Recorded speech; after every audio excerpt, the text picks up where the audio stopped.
Hello everyone, this is Hw2 from the class EL6303. In this video, I will solve question 2 in homework 2. In order to solve this problem, we have to know the multiplication rules of probability. So, what are the multiplication rules of the probability? When we want to find out the chances of the intersection of two events,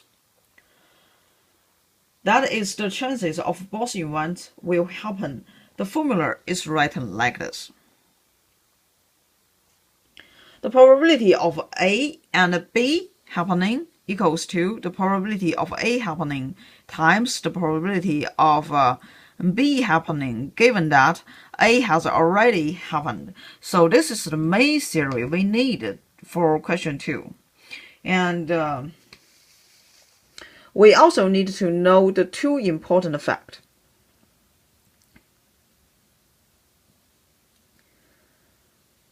The first one is that no matter what's the value of n, the event that x of n equals to 0 and x of n equals to 1 is mutually exclusive, and the sum of their probability should be equal to 1.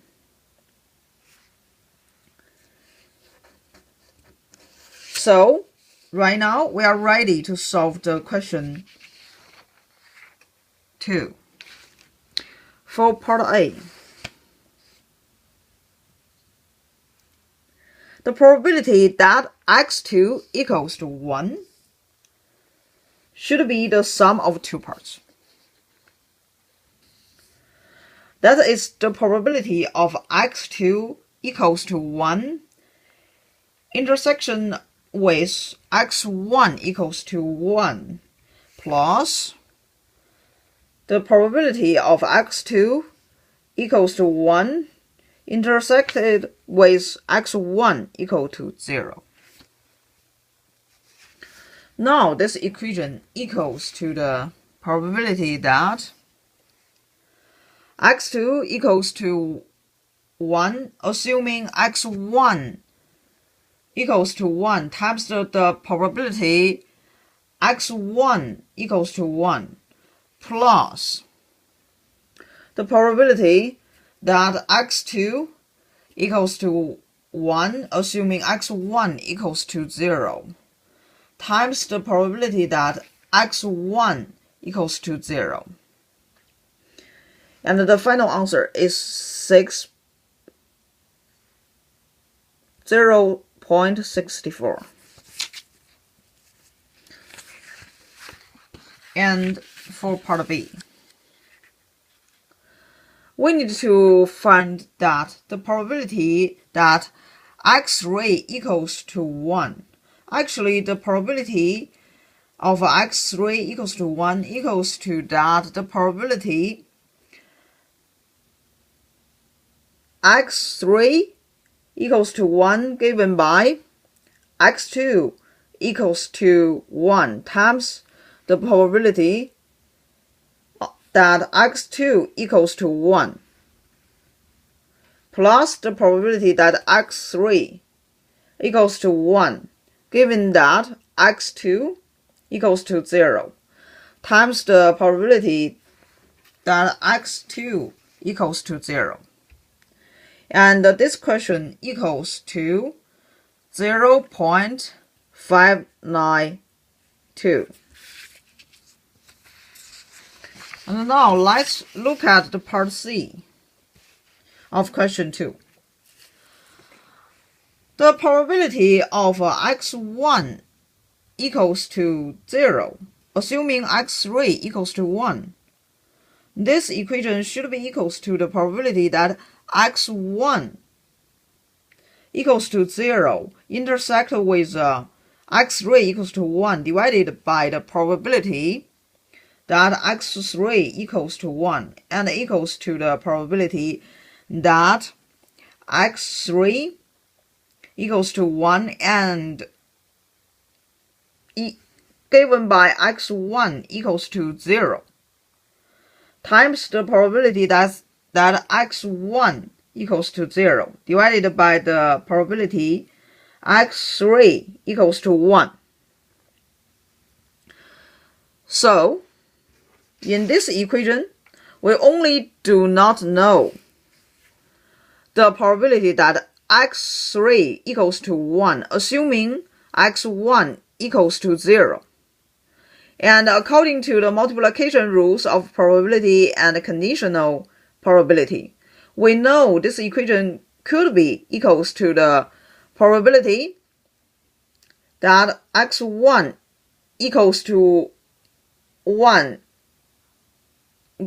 given that x2 equals to 1 times the probability that x2 equals to 1, assuming x1 equals to 0, plus the probability that x3 equals to 1 given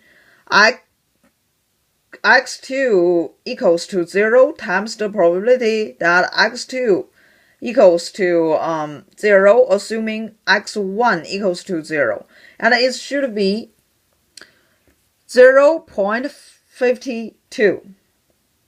Now we plug this value to the equation that the probability of x1 equals to 0 given by x3 equals to 1. Then we can get 0.176. Finally, we need to figure out the last part, question D. When n approaches to the infinity, the probability of xn equals to 0 should equals to the probability that x of n minus 1 equals to 0. And also similarly, the probability that xn equals to 1 is the same as the probability that x of n minus 1 equals to 1. Then I set the probability of x of n equals to 0 is x. And the probability of x n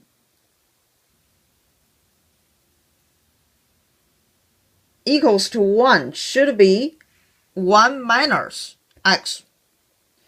Now the probability that x of n equals to 0 should be the probability of x of n equals to 0 intersection with x of n minus 1 equals to 0 plus the probability that x of n equals to 0 intersection with x of n minus 1 equals to 1.